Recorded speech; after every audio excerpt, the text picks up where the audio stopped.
এক দেশে এক গোয়ালিনী আর এক বিধবা ব্রাহ্মণের মধ্যে খুব ভাব ছিল। একজন অন্যকে ছেড়ে থাকতে পারতো না বললেই চলে।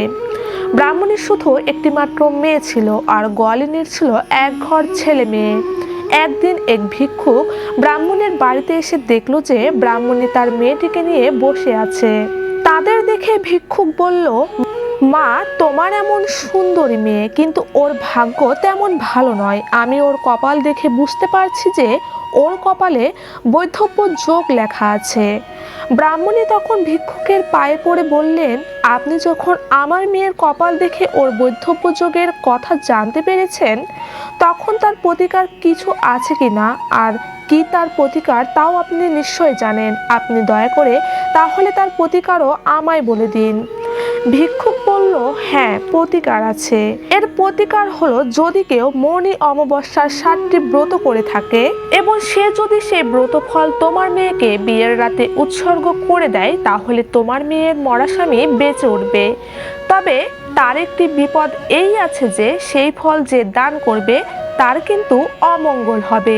এ কথা শুনে ব্রাহ্মণী বলল, তার দুঃখ দূর করার কি কোনো উপায় নেই প্রভু? তখন ভিক্ষুক বললেন, ওই দূর যে বন দেখা যাচ্ছে সেখানে এক কুষ্ঠরোগী বামুন আছে। তার মাথায় এক ভার দই ঢেলে দিয়ে আবার জিভ দিয়ে চেটে সেই দইয়ের ভার পূর্ণ করলে তার আবার ধন ঐশ্বর্য স্বামীপুত্র লাভ হবে। এ কথা শুনে ব্রাহ্মণী মনে মনে ভাবলেন, আমার গোয়ালিনী সই এই 7টি ব্রত করেছে, তাকে তুষ্ট করতে পারলে তবে আমার মেয়ের মঙ্গল হবে। এই ভেবে রোজ ব্রাহ্মণী সইয়ের বাড়িতে ভরে গিয়ে তাদের ঘরদোর সব পরিষ্কার করে আসে।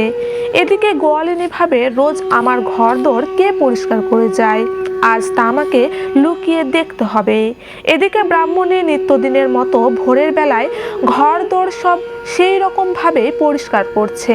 এমন সময় গোয়ালিনী ব্রাহ্মণীকে ধরে বলল, এ কি সই, তুমি এরকম করছো কেন? তখন ব্রাহ্মণী ভিক্ষুকের সেই সমস্ত কথা খুলে বলল, কিন্তু ব্রত অর্পণে তার যে অমঙ্গল হবে সেই কথা গোয়ালিনীকে বলল না। এরপর বেশ কিছুদিন কেটে গেল এবং ব্রাহ্মণীর মেয়ের বিয়ে হয়ে গেল। বর যখন বাসর ঘরে বসে বেশ গল্প গুজব করছে, এমন সময় হঠাৎ সে ঢলে পড়ল। সঙ্গে সঙ্গে তার প্রাণ বেরিয়ে গেল। বাড়িতে তখন কান্নার রোল উঠল। ব্রাহ্মণী এর প্রতিকারের কথা জানতো, আর তাই সে তখন ছুটে গোয়ালিনের বাড়িতে গেল এবং গোয়ালিনের কাছ থেকে মৌনী অমাবস্যার 7টি ফল চেলে গোয়ালিনী সব শুনে তার সেই ফল দান করলো। এরপর ব্রাহ্মণী অমাবস্যার সেই 7টি ফল নিয়ে এসে জামাইয়ের মুখে ছোঁয়ালো। সঙ্গে সঙ্গে জামাই বেঁচে উঠল।